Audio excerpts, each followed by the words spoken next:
They had already started tearing down my porch when I pulled into the driveway. The sound of splintering wood hit me before the sight did, a slow, cracking scream that echoed across the valley. Two men in neon vests were swinging sledgehammers into the beams I had sanded and sealed myself. My wife's rocking chair lay overturned in the dirt like roadkill. I slammed the truck door so hard the window rattled. "What the hell do you think you're doing?"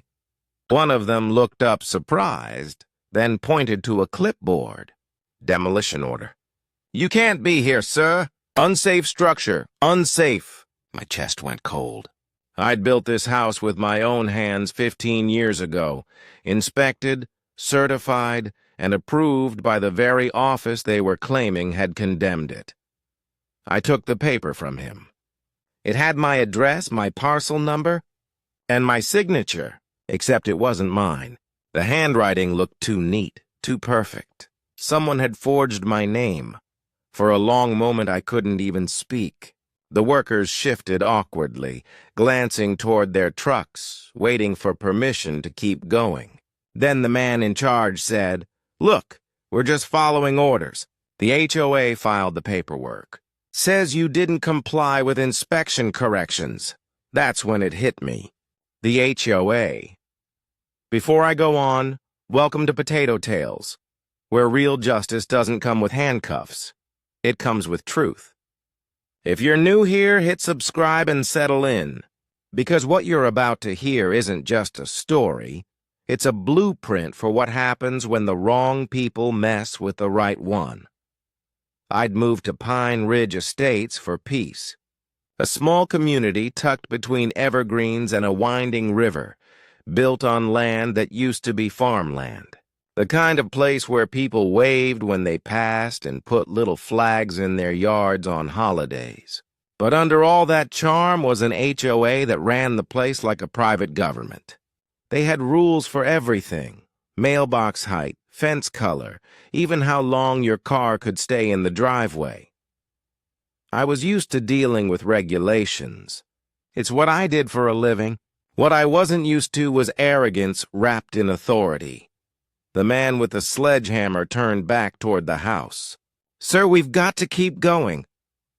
"Touch one more board," I said, my voice low, "and you'll need a real inspector to check your injuries." He froze. Something in my tone must have told him I wasn't bluffing.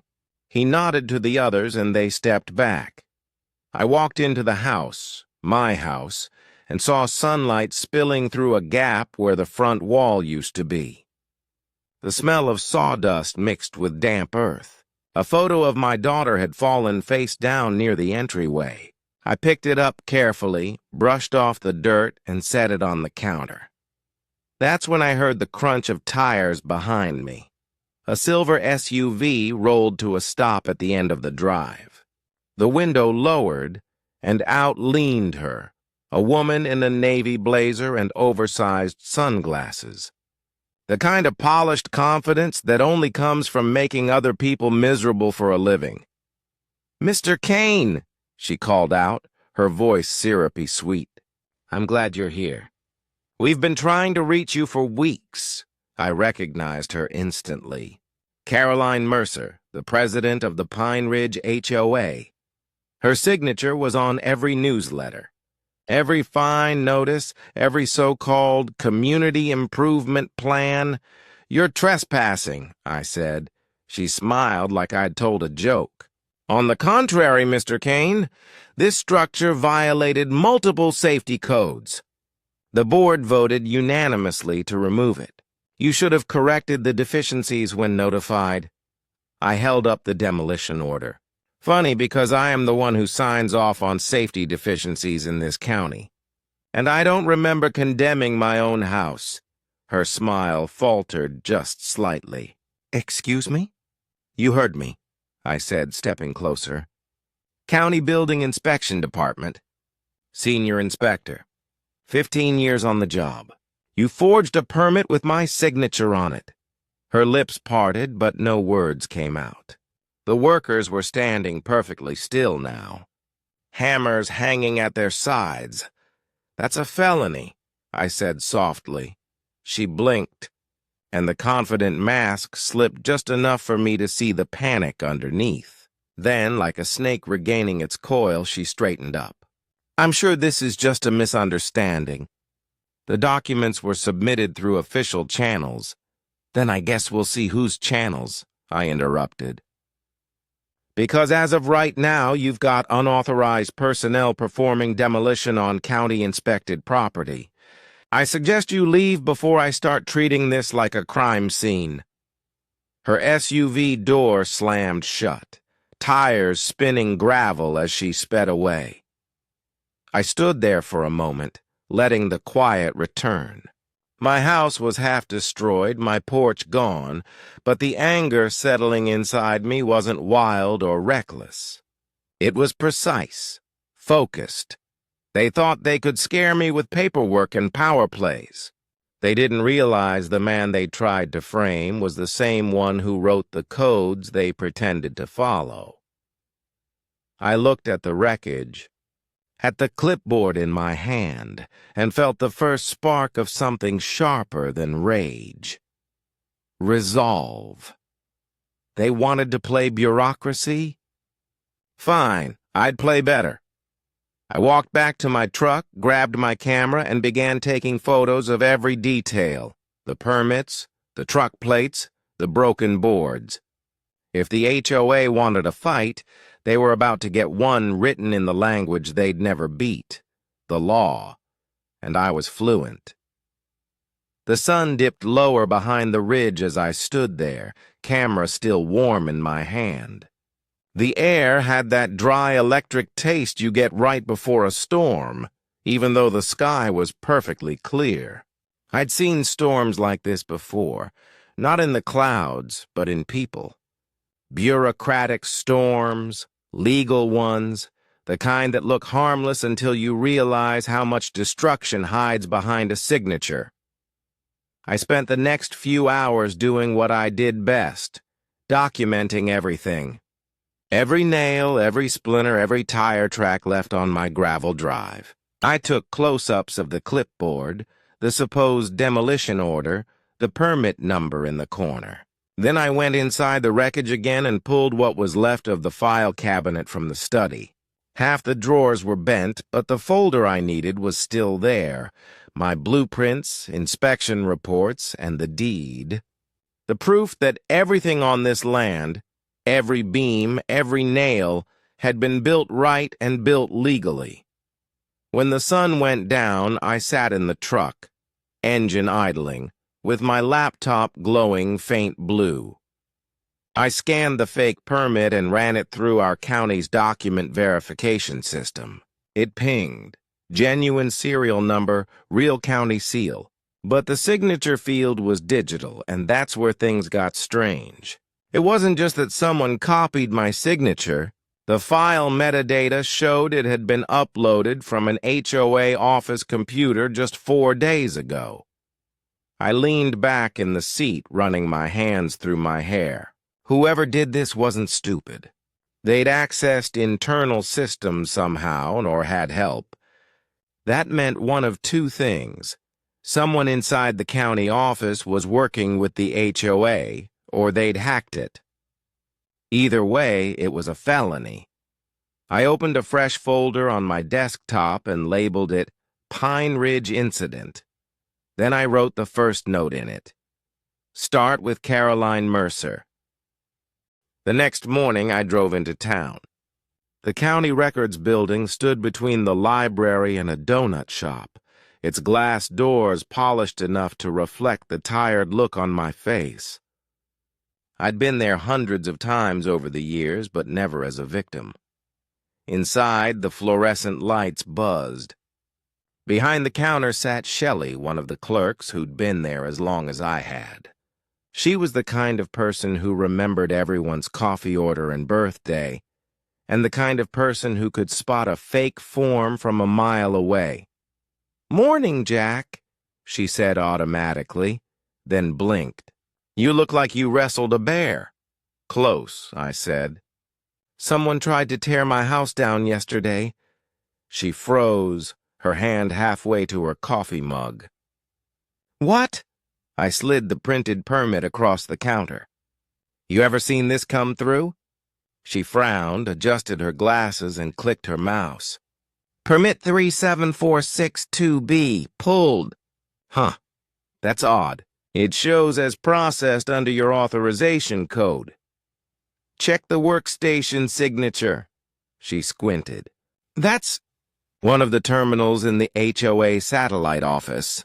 They use it for code review submissions, but they're not authorized to approve anything, just submit requests for review." I nodded slowly. "So someone with access to that terminal pulled my old signature and used it to fake approval." Shelley bit her lip. "That's serious, Jack." "I know," I said quietly. "I'm not letting this one slide." Back in the truck, I called a friend, an IT specialist I'd worked with on county audits. His name was Miguel, a genius with a quiet voice and a talent for finding footprints in digital snow. I told him what happened and sent him the file. 2 hours later, he called me back. "Jack, whoever forged this didn't just copy your signature. They cloned the digital certificate tied to your login. That's an encryption key. You'd have to access the system physically to get it. So, inside job, most likely. And here's the kicker. That file was uploaded from a private network, not the county one. The HOA uses a separate line. I traced it to their main office, 115 Riverside Lane. That was Caroline Mercer's office. I parked outside the HOA building later that afternoon. It looked exactly like the people who ran it, too clean, too smug. The front door had a frosted glass logo, Pine Ridge Estates, preserving our standards. I walked in. The receptionist gave me a polite smile that didn't reach her eyes. "Can I help you?" "Yeah," I said, flashing my ID. "County Inspection Division. I need to speak with your president. Ms. Mercer is in a meeting. She's about to be in another one." The door to her office was half open. She looked up from her desk when I stepped in, her expression shifting from surprise to annoyance. "Mr. Kane, I thought we'd resolved this." "Oh, we have," I said, closing the door behind me. "I'm just here to tie up some paperwork." "You know, since you like paperwork so much," I laid the printed metadata report on her desk. She glanced at it and frowned. "I don't understand. Let me help you. This file," I tapped the paper, "was uploaded from this office at 10:43 p.m. last Thursday, using a stolen county encryption key. That's a federal offense." Her face went pale. I'd guess whoever did it thought they could hide behind bureaucracy, but digital fingerprints don't lie. So either someone on your board committed fraud or you did. You can't just accuse. I don't need to accuse. I just came to tell you the investigation's already started. That wasn't true. Not yet. But the way her hand trembled told me I'd struck the right nerve. She tried to smile again, but it was brittle. "You know, Mr. Kane, this kind of hostility isn't going to help you rebuild your home." I leaned in slightly, my voice calm. "I'm not rebuilding yet. First, I'm going to find out who thought they could steal it." When I left the office, I could feel her eyes on my back through the glass. The wind picked up, carrying the faint scent of pine and asphalt. I'd seen that look before. The one people get when their illusion of control starts to crack. That night, I uploaded every file I had to an encrypted drive. Then I started writing an email to my contacts in the State Inspector General's office. I wasn't going after an HOA violation anymore. This was about corruption. But before I could hit send, I noticed something. A new email had arrived in my inbox. No subject line. No sender name, just a message that read, "Stop digging. Jack, you won't like what you find." I stared at it for a long minute, then hit View Headers. The trace bounced through 3 proxies, but one line slipped through, an origin point, Pine Ridge Estates HOA office. I smiled slowly. They wanted me to stop digging. That was fine. I'd just start excavating instead. The email stayed open on my laptop long after the glow of the screen was the only light in the RV. I read it again and again, not because I didn't understand what it said, but because I wanted to feel the rhythm of the threat in my chest. Stop digging! It sounded like something out of a bad movie. It almost made me laugh. The HOA, the same group of people who used to argue over mailbox paint, were threatening me like they were running an underground syndicate. I leaned back and stared through the window. Outside, the half-moon painted silver across the wreckage that used to be my porch. My wife's rose bushes were nothing but stumps now, their roots crushed under tire tracks. I remembered the way she'd plant them every spring, humming a song I never quite learned the name of. It hit me then, not just the anger, but the reason it burned so deep. They hadn't just taken my house. They'd desecrated memories. The next morning, I was at the county courthouse by 8. I'd spent most of the night writing a report, listing every violation, every timeline, every document that didn't add up. When you've spent half your life building systems to protect people from fraud, you learn exactly how to dismantle one when you see it. The clerk at the front desk gave me a cautious look when I walked in. "Back so soon, Mr. Kane?" "Yeah," I said, setting the thick folder on the counter. "And I brought a storm with me." She gave a small, nervous laugh, then looked down at the paperwork. The more she read, the less she smiled. This is serious." "That's the idea." She picked up the phone, murmured something to her supervisor, and within minutes I was sitting in a side room across from the county attorney, Rachel Nguyen. She was sharp, mid-30s, all business.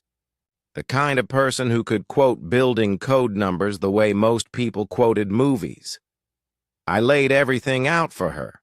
The fake permit, the metadata trail, the email threat. She didn't interrupt once. When I finished, she sat back and tapped the file with her pen. "You're saying the HOA accessed secure county files, forged a digital signature, and ordered a private demolition without jurisdiction. That's what the evidence shows. Do you have reason to believe someone inside the county was involved?" "Maybe, but I think this started inside the HOA."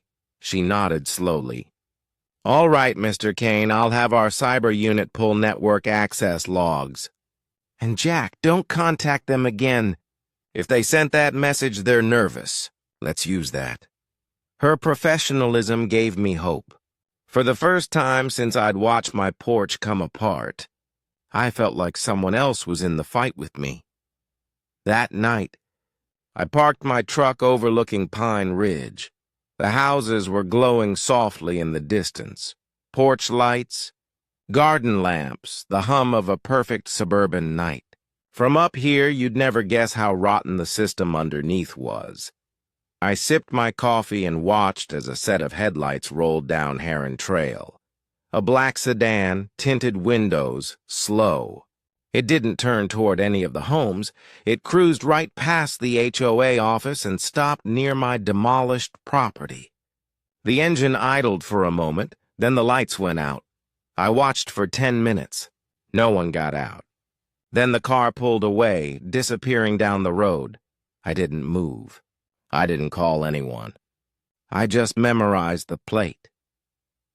The next day, I ran it through a friend in the sheriff's department. It came back registered to a private security firm, Mercer and Associates Protection Services. Caroline Mercer. She didn't just run the HOA. She owned the company that secured it. That explained the uniformed guards I'd seen at neighborhood meetings, the patrol cars with blue lights on the dash. She'd created her own ecosystem, control the rules, control the enforcers. And now she'd tried to erase the one house she didn't control. By afternoon, Rachel called me again. "Jack," she said, her voice low, "you were right. Someone from inside the county's tech department logged into the HOA terminal 2 weeks ago, same time your permit key was cloned. We're running trace protocols now." I didn't even realize I was gripping the phone so tightly until I heard the plastic creak. "Find them," I said. "We will. But listen, keep your head down." "Don't provoke her, Rachel," I said quietly. "She's already provoked me. That evening." I drove back through Pine Ridge. The guard at the gate, young guy, maybe mid-20s, stepped forward to stop me. "Sir, this is private property." "Residents only. I'm aware," I said, holding up a small badge. "County investigator, I need to verify something." He looked uncertain, but finally waved me through. The neighborhood was painfully pristine, fresh mulch, polished mailboxes, and a sense of artificial order so perfect it made my skin crawl. I stopped in front of the clubhouse. The parking lot was empty except for a single sedan, Caroline's. I could see her inside through the glass doors pacing on the phone. I didn't go in, not yet. I just took a few photos through the windshield, documenting the time and place. When I got home, another email waited. "You really don't learn, do you?" Attached was a photo of me standing outside the clubhouse, camera raised. I felt my stomach twist. She wasn't just watching. She had someone tailing me. I stared at the picture for a long time before I hit reply. "You picked the wrong person to scare." Then I closed the laptop. That night I slept maybe 2 hours. But when I woke up, the fear had burned itself out, replaced by something colder. I'd spent years catching frauds who thought they could manipulate systems. Caroline Mercer was just another one. I started drawing a map, literally. A flow chart of every connection between her, the HOA, the security company, and the forged documents. The more I mapped, the clearer the picture became. This wasn't about power or aesthetics. It was about money. Land grabs disguised as community enforcement. Demolish one house, claim unpaid dues, repossess the property, and resell it as part of Phase 2 development. She'd turned suburban order into a business model. But what she didn't account for was someone who knew how to burn the blueprint down. By the next morning, I had everything pinned across the RV wall: photos, printouts, diagrams, sticky notes connected by red thread like one of those crime shows my daughter used to watch with me. Except this wasn't TV. This was my life dismantled and rebuilt into evidence. At the center of it all was Caroline Mercer. Everything flowed back to her. The forged permit, the private security firm, the HOA's Community Development Fund. And when I followed the money trail, that fund led straight to a local construction company called Everline Builders. Everline had done small-scale work for Pine Ridge for years, paving driveways, repairing fences, trimming trees. But 6 months ago, they'd landed a sudden, massive contract. Property redevelopment, Phase 2. Over $1.2 million allocated. Only problem? There was no Phase 2. Pine Ridge was fully developed. Every lot accounted for.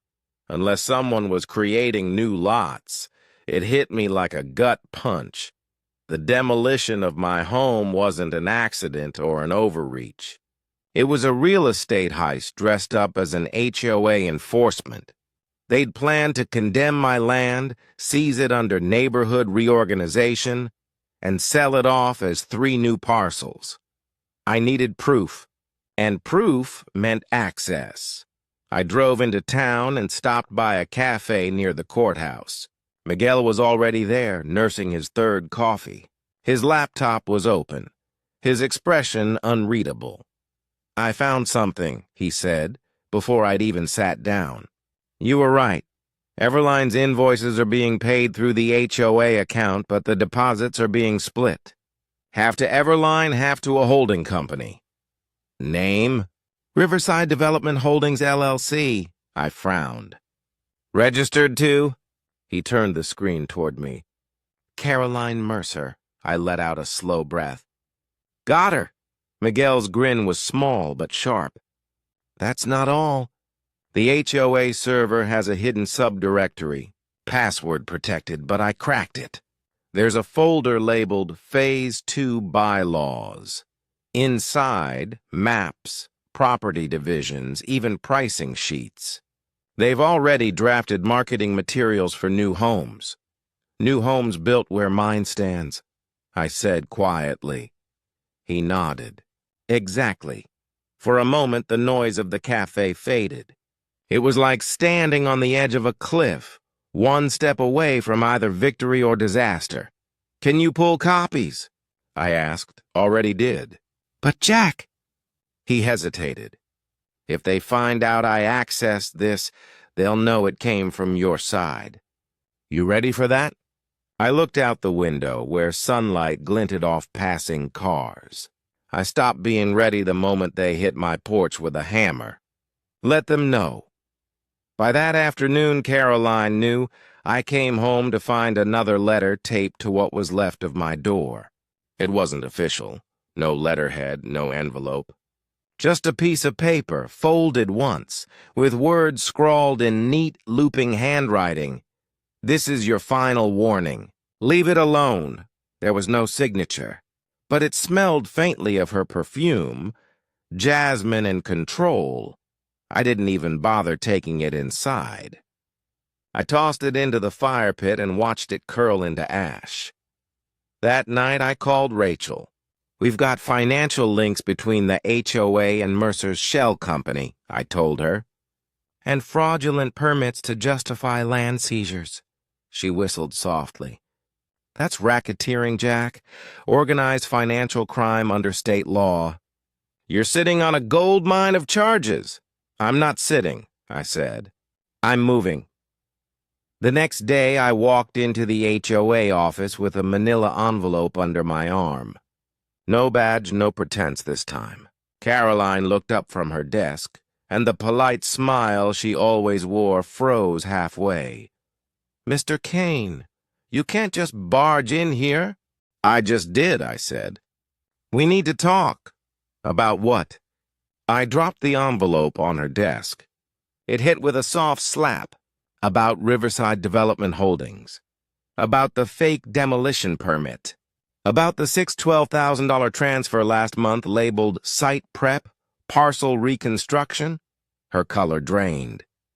"Where did you find it?" "From your server. You should have used better encryption." She sat back slowly, her hands clasped tight. "You're making a mistake." "Yeah," I said. "You made a few first." The door opened behind me. 2 men in security uniforms stepped in, the same ones who'd stood guard at the gate. "You should leave, Mr. Kane," one said. "Now."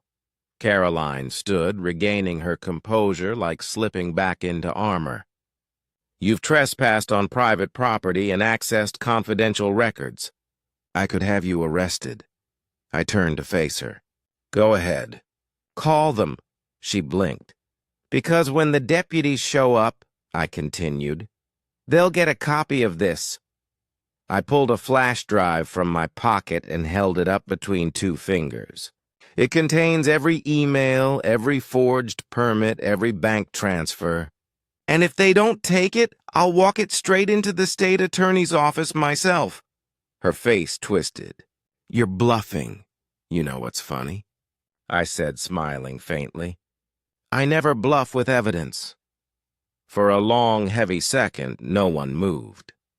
Then she gave the smallest nod to the guards. They stepped back. I leaned forward, resting both hands on her desk.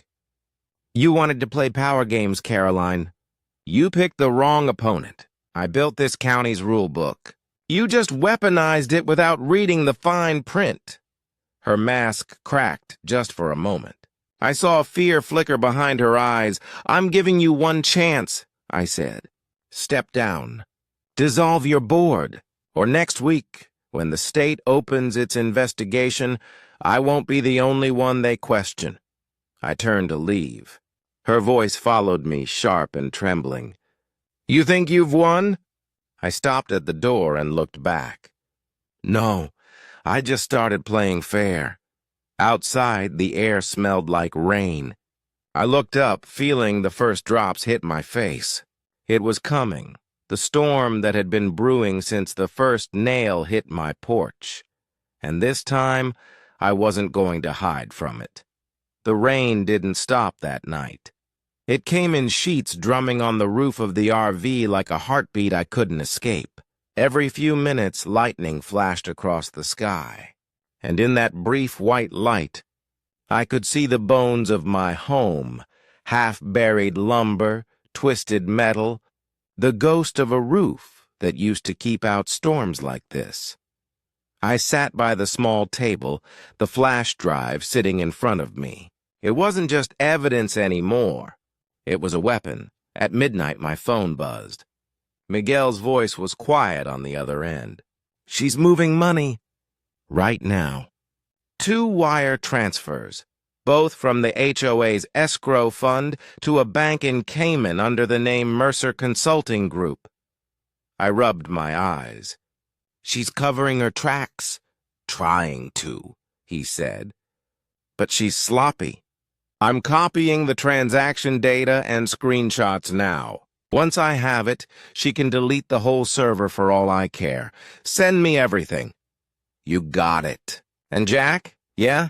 You're gonna burn their whole empire down. When the files hit my inbox, I didn't hesitate. I compiled everything. Forged documents, financial records, server logs, and screenshots into a single archive and uploaded it to 3 encrypted drives. One for Rachel, one for the county's inspector general, one for myself. At sunrise, I drove back into town. The rain had stopped, but the streets still shimmered with puddles that caught the light like silver scars. When I reached the courthouse, Rachel was waiting outside, coffee in hand, eyes tired but alert. You look like you didn't sleep, she said. Didn't, I replied. You're gonna want to see this. Inside, I handed her the flash drive. She plugged it into her secure terminal, scanning through the files. With every page she opened, her expression hardened. Wire transfers, she murmured. Forgery, fraud, unauthorized access to state systems. Jack, this isn't just an HOA dispute anymore. This is criminal conspiracy. Can we act on it? Oh, we will. But we're handing this to the feds. The word hit the air like thunder. By noon, the courthouse conference room was full. County officials, 2 state investigators, and a representative from the FBI's white-collar division. Rachel ran them through the evidence like a conductor leading an orchestra. Crisp, precise, unrelenting. When they finished, one of the agents leaned back. This is airtight. We'll need statements from you, Mr. Kane, and your IT contact, but we can move forward immediately. Good, I said, because she's not going to stop until someone stops her. That evening, I drove past Pine Ridge again. The neighborhood looked the same as it always had. Neat lawns, trimmed hedges, warm porch lights glowing like nothing had ever gone wrong. But beneath that perfection, I could feel the rot trembling about to split open. The following week it did. It started quietly, a few HOA board members getting subpoenas, Then the county froze the HOA's accounts. By the end of the week, news vans were parked outside the clubhouse. And Caroline Mercer? She vanished. The FBI showed up 3 days later with a warrant. They tore through her office, her house, and her storage unit. By evening, they found her, not in the office, but at a marina 2 towns over, trying to board a boat registered under an alias. They arrested her before she even untied the ropes. The story hit the evening news like a wildfire. Local HOA president arrested for fraud and conspiracy. Millions in misused funds discovered. Her picture was everywhere. That same smug smile she used at every meeting, now frozen in mugshot lighting. I watched it from the RV, the soft hum of the generator the only sound.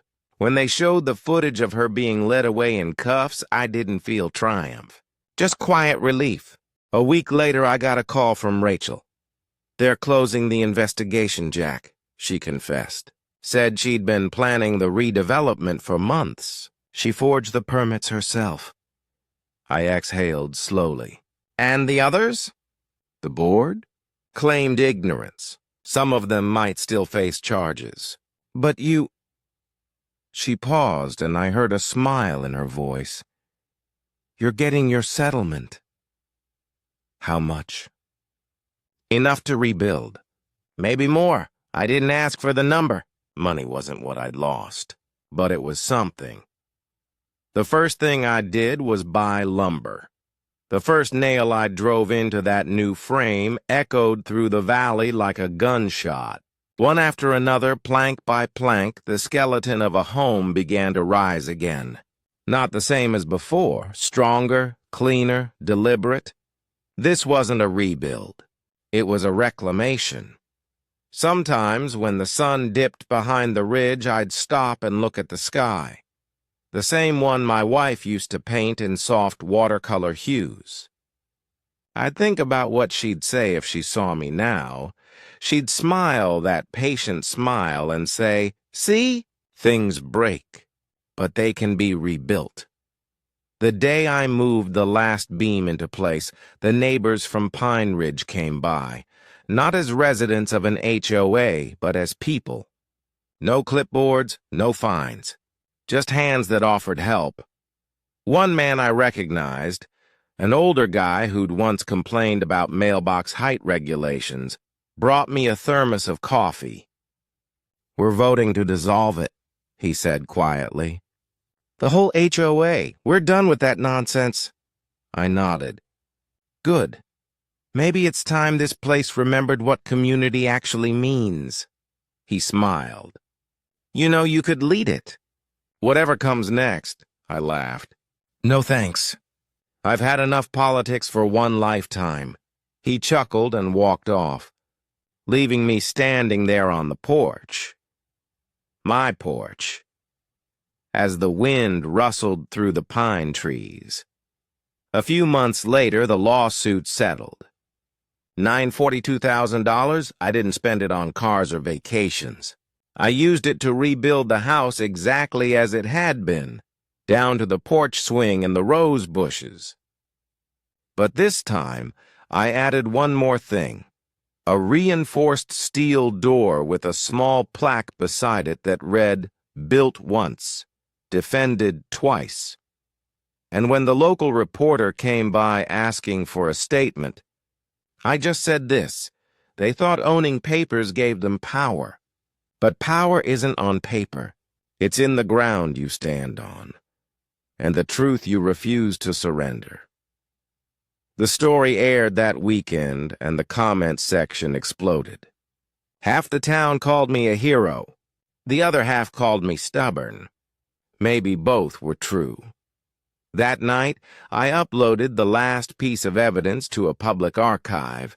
Every file, every forged document, every email. I didn't do it for revenge. I did it for transparency. Because sunlight, as they say, is the best disinfectant. As I closed the laptop and stepped onto my rebuilt porch, the crickets started their nighttime chorus. Somewhere in the dark, I heard laughter. Neighbors, free from fear for the first time in years, and for the first time in a long time, I smiled. Because justice, when it finally comes, doesn't roar. It settles in quietly, like a house rebuilt on honest ground. It was 3 months after the dust settled. The sun was setting behind Pine Ridge again, the sky painted in the same shades of orange and gold my wife used to love. I was sitting on the porch swing, the one I rebuilt piece by piece, when the mail truck pulled up. The driver waved. "Got something for you, Mr. Kane, certified letter." I signed the form, took the envelope, and felt the weight of it. No return address, just my name, typed neatly on the front. Inside was a single page.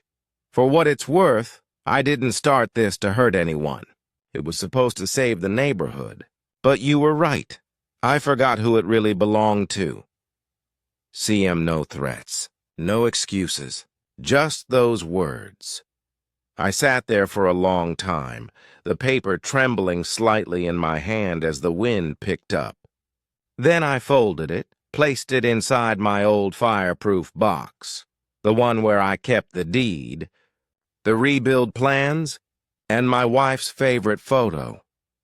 As the sun dipped below the horizon, I whispered, "We're finally home." The camera would pull back here, the rebuilt house, the roses in bloom, the sound of evening crickets returning. The porch light flicks on, fade to black. Then your outro hits.